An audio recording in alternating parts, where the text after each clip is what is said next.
पटना की एक साधारण सी गली। वही गली जहां हर सुबह चाय की भट्टी पर उबलते केतली की सीटी के साथ हल्की हल्की बातचीत शुरू हो जाती थी। उसी गली के कोना पर खान सर का छोटा सा ऑफिस था। वहां छात्र सुबह सुबह किताबें लेकर खड़े रहते।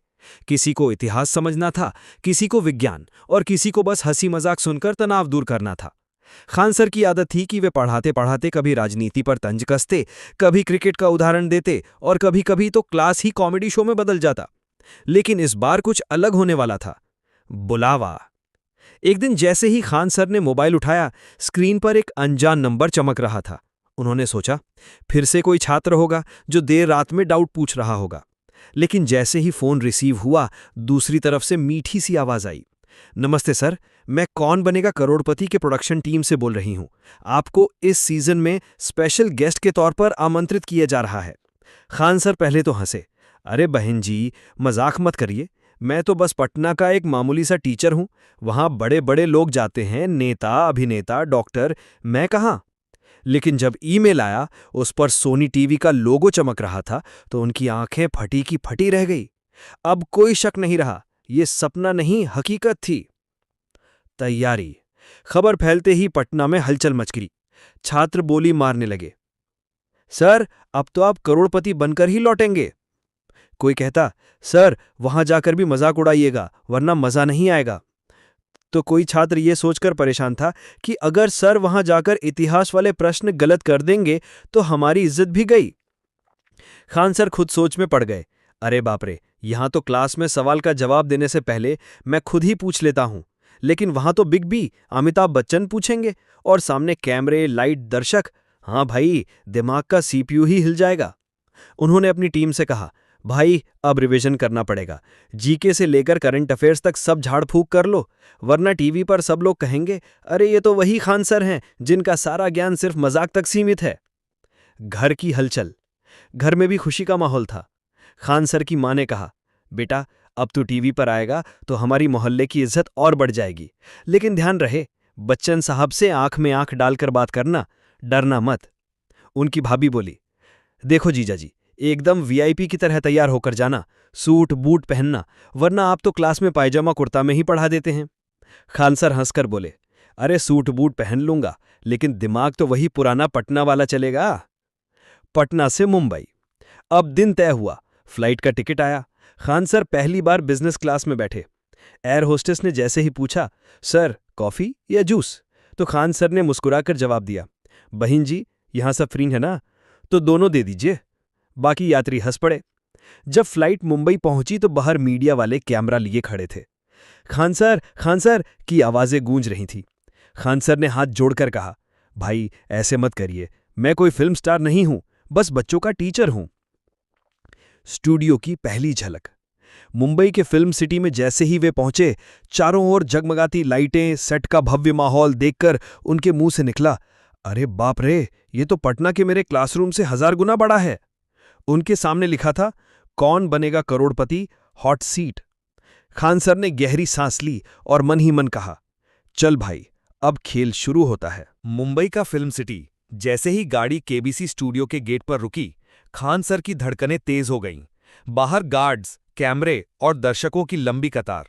सबकी निगाहें उस इंसान पर टिक गईं जो अपनी मजाकिया लेकिन तेज दिमाग वाली शख्सियत से पूरे देश में मशहूर था। खान सर धीरे धीरे गाड़ी से उतरे। उन्होंने पैजामा कुर्ते के ऊपर ब्लेजर डाल रखा था। किसी ने तुरंत ताना भी मार दिया, अरे सर ये क्या ड्रेस है, आधा बिहार आधा मुंबई। खान सर हंसते हुए बोले, भाई यही तो इंडिया है, मिक्सचर वाला, असली स्वाद तो इसी में आता है। मेकअप रूम की हालचाल। जैसे ही वे मेकअप रूम में पहुंचे, टीम ने कहा, सर कैमरे के सामने आपको थोड़ा टचअप करना पड़ेगा।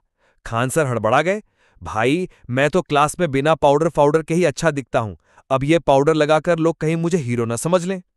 मेकअप आर्टिस्ट हंस पड़ी, बोली, सर हीरो तो आप पहले से ही हैं, बस चमक बढ़ा रहे हैं। स्टूडियो का नजारा। लाइटें जल उठी। नीले बैंगनी रंग से चमकता केबीसी का सेट, गोल गोल घूमती स्पॉटलाइटें और दर्शकों की तालियां।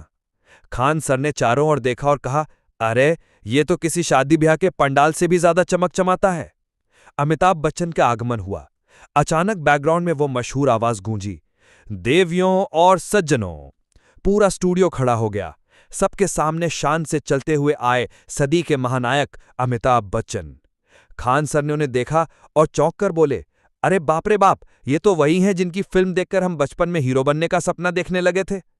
जैसे ही अमिताभ जी खान सर के पास पहुंचे, उन्होंने हाथ जोड़कर कहा, नमस्कार सर, आपका स्वागत है, बहुत सुना है आपके बारे में। खान सर तुरंत हंसकर बोले, सर हम भी बहुत सुने थे आपके बारे में, लेकिन इतना लंबा देखकर तो डर ही लग गया। आप तो खड़े होकर ही एक पेड़ जैसे दिखते हैं। पूरा स्टूडियो ठहाकों से गूंज उठा, खुद बिग बी भी हंस दिए। हॉट सीट पर बैठना। अब वो पल आया जब खान सर को हॉट सीट पर बैठने बुलाया गया। जैसे ही वे कुर्सी पर बैठे, उन्होंने सीट बेल्ट को देखा और बोले, ये बेल्ट क्यों लगाया गया है, कहीं उड़ान तो नहीं भरने वाली है। अमिताभ जी मुस्कुराए और बोले, सर ये हॉट सीट है, जहाज नहीं, लेकिन सवालों की गर्मी से उड़ान जरूर भर सकती है। पहला सवाल से पहले का मजाक। खेल शुरू होने से पहले ही खान सर ने दर्शकों से कहा, देखो भाई, यहां सवालों का सही जवाब दूं या नहीं, लेकिन हंसी का सही डोज जरूर दूंगा। बाकी पैसों की चिंता मत करो, अगर मैं हार गया तो पटना वापस जाके फिर से क्लास खोल लूंगा। दर्शक हंस पड़े। स्टूडियो में लाइटें थोड़ी धीमी हुईं। सामने स्क्रीन पर पहला सवाल चमकने लगा। दर्शक सांस रोक के बैठे थे। खान सर की आंखें चमक रही थीं और चेहरे पर वही पुरानी शरारती मुस्कान थी। पहला सवाल, वार्म अप। अमिताभ बच्चन ने मुस्कुराते हुए पूछा, भारत का राष्ट्रीय पक्षी कौन सा है? खान सर ने तुरंत कहा, सर ये तो आसान है, मोर, क्योंकि बाकी पक्षियों को वीआईपी ट्रीटमेंट नहीं मिला। स्टूडियो ठहाकों से गूंज उठा। जवाब सही था। दूसरा सवाल, हंसी का तड़का।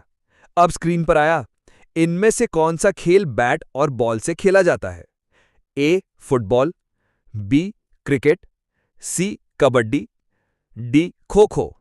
खान सर ने हाथ उठाकर कहा, सर ये सवाल देखकर तो हमारे बिहार के बच्चे भी कहेंगे, ऐसा सवाल तो मोहल्ले में खेलते खेलते ही बता देंगे।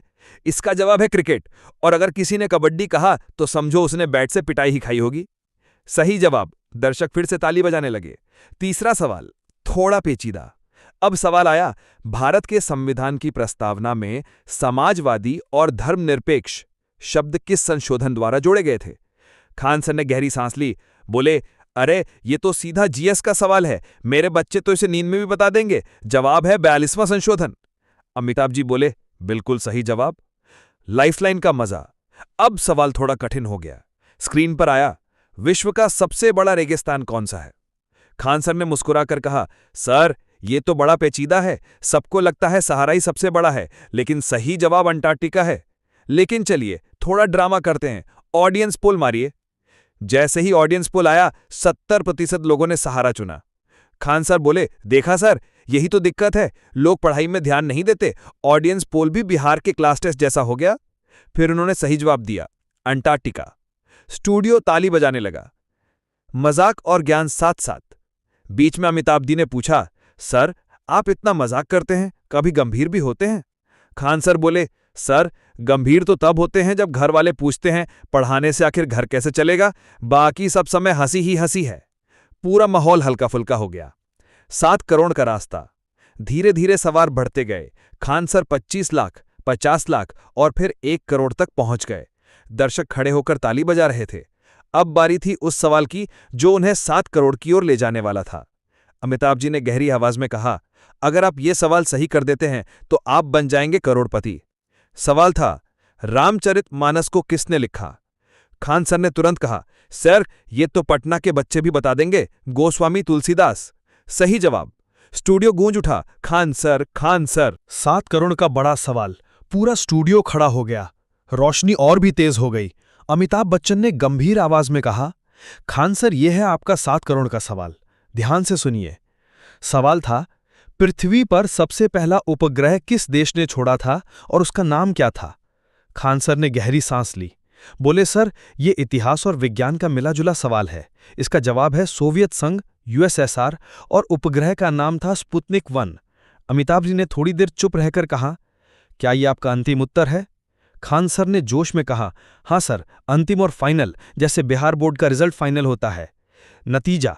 लाइटें चमकी, स्क्रीन पर हरा रंग आया। सही जवाब। पूरा स्टूडियो तालियों से गूंज उठा।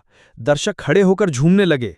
अमिताभ बच्चन ने खड़े होकर खान सर को गले लगाया और कहा, बधाई हो सर, आप बन गए 7 करोड़पति। जश्न का माहौल।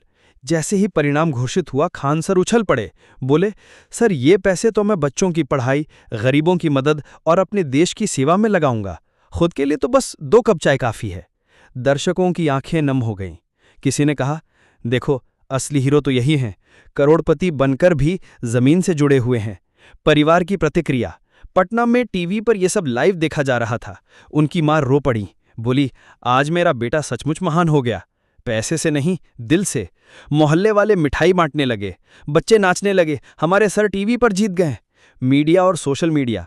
अगले दिन अखबारों की सुर्खियां थीं, खान सर बने केबीसी के 7 करोड़पति, लेकिन जीत से ज्यादा छाए उनके जोक्स और सरल अंदाज। सोशल मीडिया पर मीम्स, पोस्ट और वीडियो छा गए। किसी ने लिखा, खान सर हॉट सीट पर बैठे या कॉमेडी शो में फर्क ही नहीं पड़ा। अमिताभ बच्चन के शब्द। शो खत्म होने के बाद बिग बी ने कहा, खान सर आप जैसे लोग देश की असली ताकत है। आपकी हंसी, आपका ज्ञान और आपकी निस्वार्थ भावना हम सबको प्रेरणा देती है।